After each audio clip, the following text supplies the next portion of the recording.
السلام عليكم ورحمة الله وبركاته. أهلا وسهلا بيكم. دي جولة بقى على طريق مصر إسماعيلية لحد البوابات، وهنتكلم فيها على كل حاجة. احنا عندنا طريق مصر إسماعيلية. الناس اللي هي برضو بتحب الطرق وبتحب الطرق المفتوحة، كنا في طريقنا لمدينة العاشر من رمضان لحد بوابات العاشر. طبعا كنا جايين من العبور وخدنا طريق مصر إسماعيلية. طبعا في شوية مزارع بتبقى يمين أو شمال، في كومباوند، في مركز طبي عالمي، في مداخل مدينة الشروق 1 والشروق 2. ويعني كنت بحب أصورك اللوحات برضو عشان تبقى عارف انت رايح فين وجاي منين. دي شوية فيلل وشوية مزارع. دي دخلت تقنين.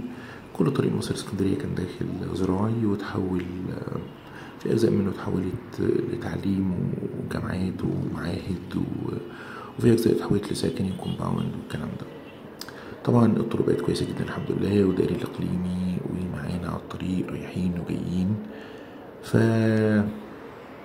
بحاول أبين لكم برضو اللي قدامنا ده في وشنا ده المركز الطبي العالمي، وفي مداخل بقى بتدخلك بتلف تخش مدينة الشروق،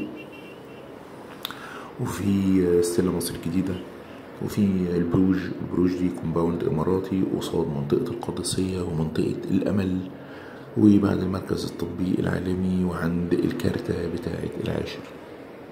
فبصراحة يعني موقع مميزة جدا. وطبعا كومباوند البروج كومباوند غالي جدا. دي جمعيات زراعية، جمعية مصر الجديدة الزراعية اللي على يدنا الشمال، وده المركز الطبي العالمي اللي في وشنا. البروج بيسلمك بالمتر صوفي، وإنشاءات عالية جدا، كومباوند راقي جدا.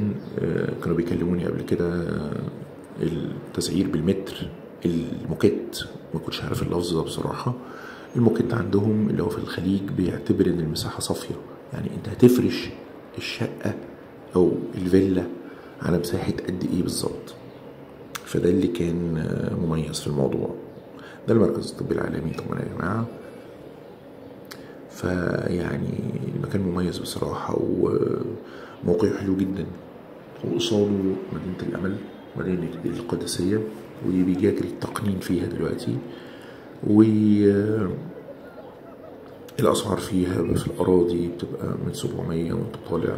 كان في طرق جديدة اتعملت، وفي مخطط استراتيجي، وفي قرار بتقنين الوضع من زراعي إلى صناعي إلى سكني، لأن شركات كتيرة اشترت أراضي واكتشفت أنها لا تصلح للزراعة، فبدأت تقسمها تقسيمات مباني، والحمد لله ما دخلتش عشوائيات زي مناطق كتيرة زي قباء والسلام على الأطراف وما إلى ذلك، وبعض الأجزاء في مدينة الأمل اللي هي كانت جمعية زراعية الأمل. بنحاول نبين لكم برضو موضوع الأراضي وموضوع الشقق والكومباوند والحاجات دي. كومباوند البروك كان معروض عليا من 2-3 كان ب8، على ما أعتقد إنه وصل ل12 أو ما إلى ذلك. كانت تقسيط على مدى كبيرة. ده كومباوند البروج ومتقسم في مراحل اتعملت وفي مراحل لسه. كومباوند البروج كومباوند عالي جدا، والحاجة فيه بصراحة يعني هي غالية بس تستاهل. يعني كومباوند كامل. انت بقى لو عايز ارض ممكن تاخد في القدسية او الامل وتقنن وضعك وتستنى سنوات طويلة. فنرجو من الله التوفيق يا جماعة، وبحاول ابين لكم على قد ما اقدر. ودي طبعا البوابات، التذكرة ب5 جنيه في الدخلة بتاعتها. ولو انت راجع ممكن ترجع بنفس تذكرة الخروج تاني، انك ما رحتش طريق اسماعيلية وما كملتش اسماعيلية، يعني كأنك داخل منطقة العاشر وراجع تاني، على أساس إن أنت داخل برضو محافظة واحدة. فنوقفنا كتير أصلا في المحطة. تمام. فانتهى التصوير بصراحة. بحاول أقدم لكم معلومة على قد ما أقدر. طبعا لا تنسى الاشتراك في القناة، ولا تنسى تفعيل زر الجرس، وخليك دايما معنا. والسلام عليكم ورحمة الله وبركاته.